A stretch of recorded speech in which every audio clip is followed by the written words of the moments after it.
Hi guys, welcome back. In this video, let's discuss about Adhoc subprocess and will showcase you the simple workflow diagram how this Adhoc subprocess works. First of all, what is Adhoc subprocess? When there is a subprocess which don't have any start and end event, then that is called Adhoc subprocess.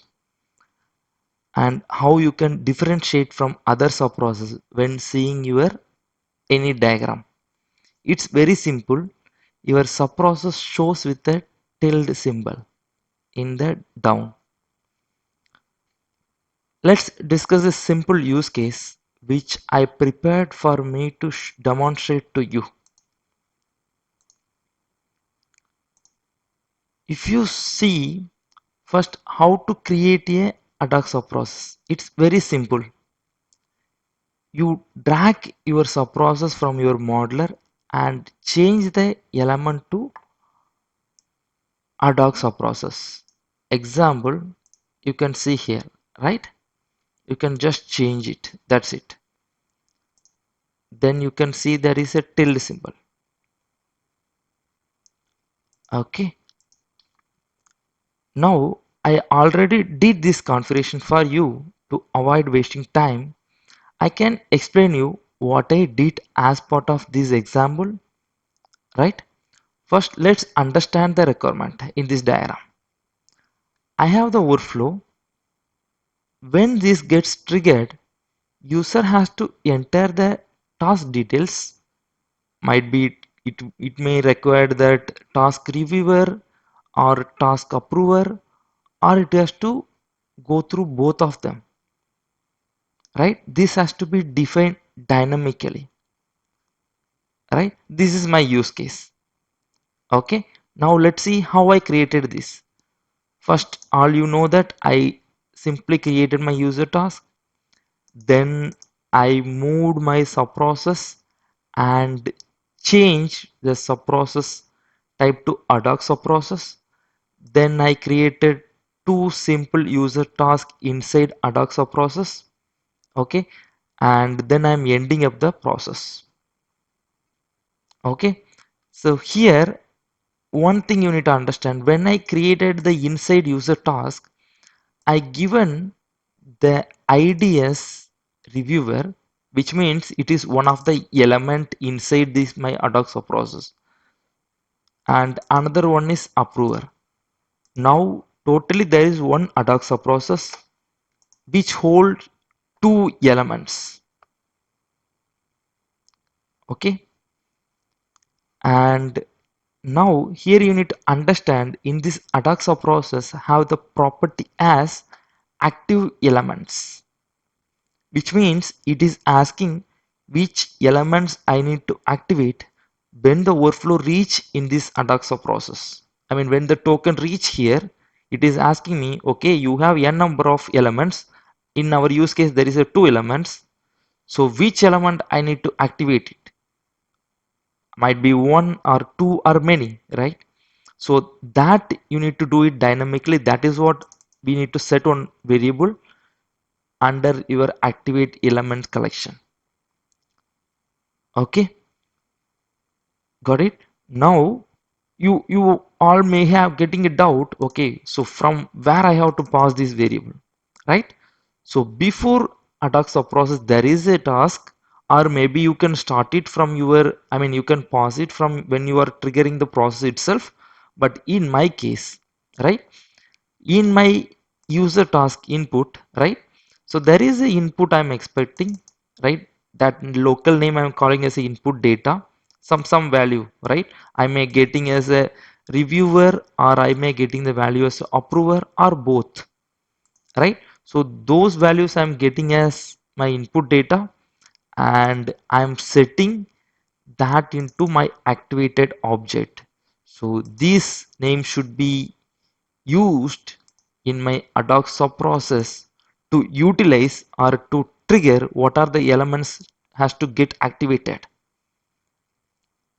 Got it? Okay, fine.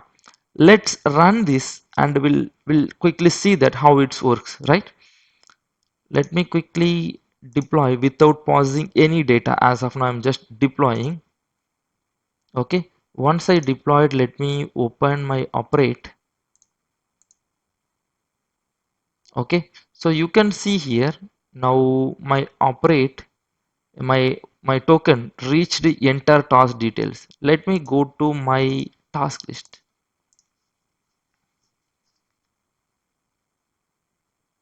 Okay, so looks something is missing in my console. Let's quickly check it out. Is okay, all are healthy. Yes, so task list is running. Okay, yeah. Okay, so you can see just now the task was created, that enter task detail, right? Enter task detail. Now here I have the input variable as input data. First of all, I'm claiming my task to me, right? Then I can pass any values, right? Reviewer or approver, whichever I want to trigger it, right? So for example, I have to trigger reviewer. Okay, in the task, I'm going to say, okay, trigger a reviewer, right? So these should be passing as a array, make sure. Okay, so then I'm completing this task. My task was completed. Let's go and see it. See, my task reached Adhoc subprocess and it is created a task for task reviewer, right? It is not created for the task approver. Now you can see the task review task was created and it was saying that Adhoc subprocess elements, Adhoc subprocess having two elements. One is approver element name, right? I mean element id is approver, element name is task approver, and the element id is reviewer. This is nothing but whatever you created here, right? This is what the variable it was storing it, and I can claim this task, and then I am just completing it without doing any changes. Now let's see this workflow how it is moving forward. See, it's simply entered, right? So because I picked only the reviewer, so dynamically I'm setting through one of my input object. This one you can set it through this user task, or even you can, when you are triggering your workflow itself, you can send it. Okay, now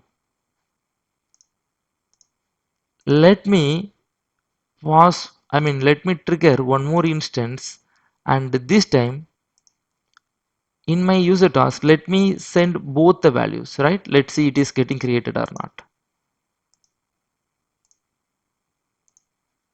Okay, I claimed it and I'm going to send two values, approver comma reviewer. Okay, I have to pick my both user task. Okay, it has to go through the both of that. Okay, so now let's see quickly. Okay, let me go to my process, and this is my latest process. Okay, you can see now my input is this one and both the task was picked. Now if I go to my task list, you can see here, okay, this is a receiver, this is a both variable object. I received it, I'm just claiming it and completing the approver. Let's go and see that approver is getting completed or not. Okay, approver is getting completed, and let's go and do the same for reviewer as well. Okay, let's wait for a few seconds. Now it is not completed the whole flow, right? Once my reviewer task also, both the task was completed, it is ending up the workflow, right? Hope you got it, right? It is very simple. So we are setting the input what values I need to trigger it. So that object we are setting as part of our active elements collection. Then it is the Adhoc subprocess work that is will, I mean that will take care of running the workflow dynamically, right? Hope you understood Adhoc subprocess very basic level. Maybe next video I will update with some more additional features which is available in the Adhoc process. Okay, so keep watching. Thanks for watching. See you.